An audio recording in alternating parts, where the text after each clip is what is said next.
খবর 24 সাথে আপনাকে স্বাগত। নতুন নতুন খবর জানার জন্য আমাদের চ্যানেলে চোখ রাখুন।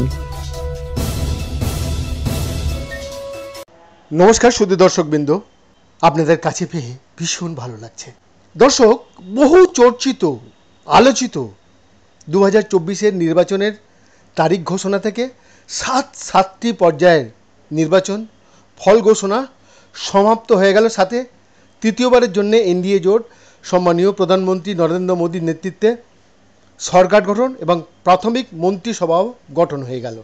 এবার আজ আমাদের মূল আলোচ্য বিষয় 24-এর নির্বাচনের যে প্রচার অভিযান সরকার পক্ষ তথা বিরোধী পক্ষরা চালিয়েছিলেন, সেখানে সংখ্যালঘু মানুষজন দু হাত ভরে বিজেপির বিরুদ্ধে ভোটদান করেছেন, যার প্রমাণ এনডিএ জোটের মূল কাণ্ডারি দল এবারে নির্বাচনে সংখ্যাগরিষ্ঠতা থেকে অনেক পেছনে থেকে গেছে।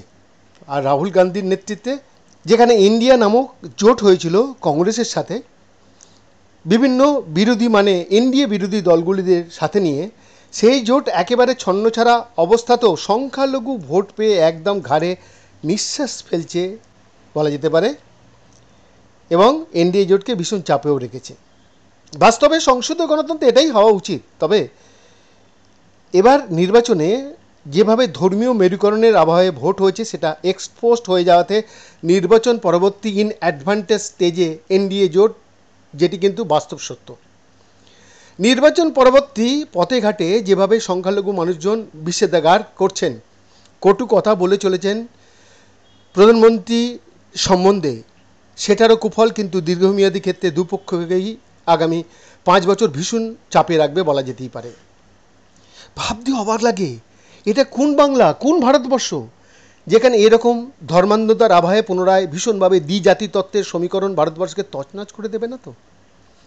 আমাদের বাংলায় উদার মানসিকতার জন্যে সংখ্যালঘু মানুষজন পরম নিশ্চিন্তে সৌহার্দ্যের সহাবস্থানে জীবনযাপন করতেন, কিন্তু জনসংখ্যার বিস্তারের অসাম্যের দরুন যখন বিভিন্ন জেলা তথা কলকাতা শহরের মধ্যে কিছু কিছু জায়গায় তাদের সংখ্যাধিক্যের কারণে যে বহিঃপ্রকাশ, সেগুলিও ভবিষ্যতের জন্যে এক অশনি সংকেত, যেটি হারে হারে বুঝতে পারছেন আপামর বাংলাবাসী তথা ভারতবাসী।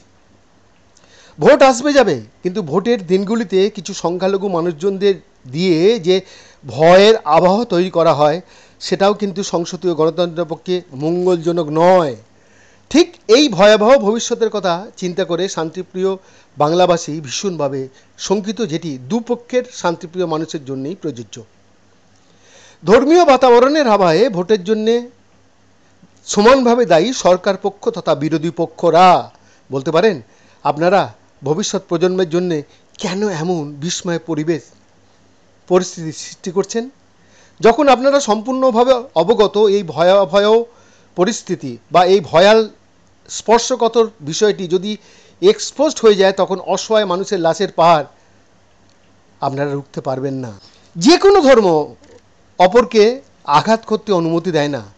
সাথে একবিংশ শতাব্দীর জ্ঞান বিজ্ঞানের আলোকে আলোকিত হাইটেক মানুষজনদের মনুষ্যত্ব কেন হিংস্র পশুর ন্যায় আচরণ করবে? উত্তরটা কিন্তু দিতে হবে বর্তমান হোমরা চোমরা রাজনেতৃত্ববৃন্দদের। অনেকদিন আগে মহানায়ক উত্তম কুমারের এক অমর সিনেমা অ্যান্টনি ফিরিঙ্গিতে কবিগানের লড়াই একটি গান বিশেষভাবে সময়োপযোগী বলা যেতে পারে এবং শিক্ষণীয়। কেন বলুন তো?